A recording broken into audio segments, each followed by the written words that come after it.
The Marin County Sheriff's Office is now facing a lawsuit over its handling of data collected from license plate readers. The ACLU accuses the department of sharing that information with government agencies, including those that oversee immigration. Brian Hoffer is the executive director of Secure Justice and chair of the Oakland Privacy Advisory Commission. Brian, thank you so much for being here.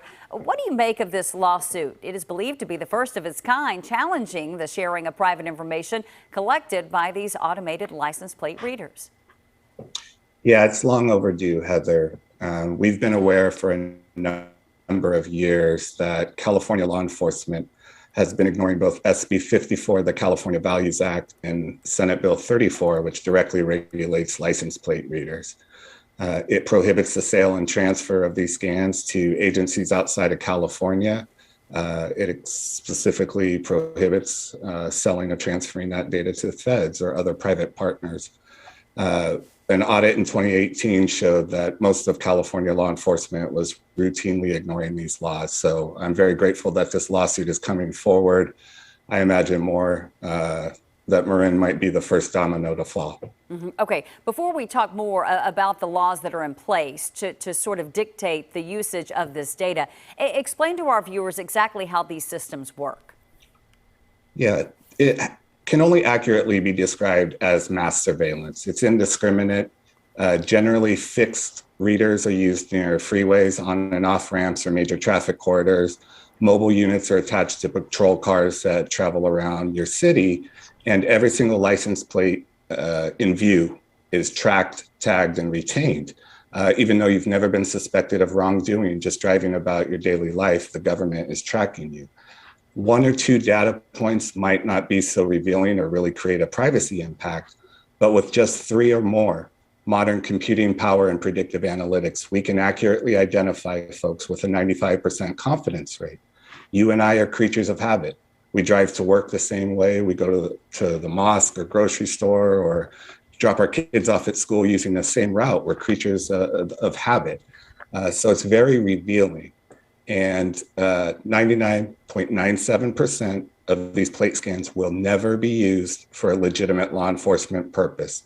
We're needlessly collecting data on people that will never be accused of any wrongdoing. Okay, what about law enforcement? They've long argued that these readers are, in fact, a very important investigative tool. Yeah, Secure Justice and via the City of Oakland's Privacy Commission, where we've been looking at annual reports recently, we've done a deep dive into the data.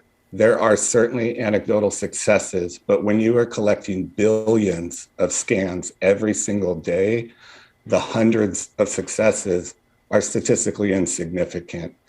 Compared to the civil liberties impact of being able to track people and figure out your patterns and associations, the public safety upside is not worth it.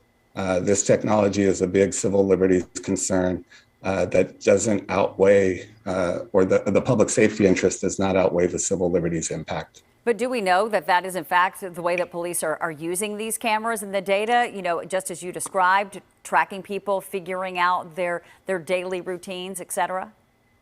Yes, we do.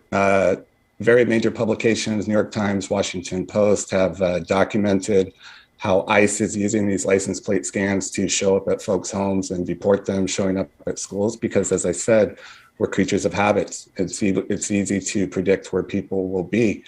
We also know from our research, public record requests, that they are committing mass surveillance, that they are just collecting this data. They're selling it to private entities where we have even less transparency and oversight. And then those private parties are also repackaging it. For example, Vigilant Solutions out of Livermore has a contract to provide over, I think they have 9 billion scans in their private side database now, and they've provided that to ICE. Okay, let's talk about the regulations that exist here in California, you know, the ones that are in place on both the privacy aspect and the usage of the readers and the data. There are limitations here in the state. There are. Unfortunately, law enforcement is not adhering to them. We have for years, and certainly since 2016, when Senate Bill 34 was enacted, we've been following for years the patterns of police, and they are just routinely ignoring these laws. They're not maintaining the records of access. They're commingling the databases, which just collects and allows even more data mining, more data analysis, because you have more data points to work from. The private sector is almost unregulated. And even though these bills prohibit the sale and transfer to those agencies, the audits have shown and our public record research has shown that law enforcement is not following the law. All right, Brian, well, we appreciate you coming on the show today. We should point out that we did reach out to the Marin County Sheriff's Office for a comment regarding this latest lawsuit, but we were told to have all of our questions geared towards the county council, and we have not heard back yet. Brian, really appreciate your time today. Thank you. Thank you.